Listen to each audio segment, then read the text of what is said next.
January was one of the wettest months on record, so consequently, Lake Okeechobee is overflowing, and water managers are very concerned. They're taking action to protect 5 million people across southern Florida from flooding. And Local 10 News reporter Ben Kennedy took a trip to the lake to see what they're doing. It's a noise heard at the big lake as engineers make repairs to the Herbert Hoover Dike, a 143-mile earthen dam surrounding Lake Okeechobee. We traveled more than an hour north of US 27 to check on the aging structure.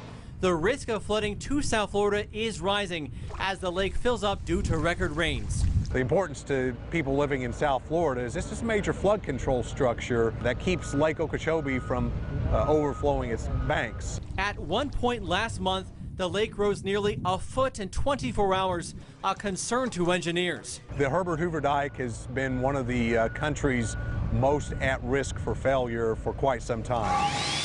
The U.S. Army Corps of Engineers is now working to prevent failure and flooding in South Florida by updating the eroding dike. They're replacing stuff that was been here since, what, 1930? Right. The original culverts were constructed here in the 1930s. And this is the Coffer Dam. It's about 4 times my height, 26 feet tall. On the other side of this steel is the lake. It's actually holding back all of that water so crews can work right here.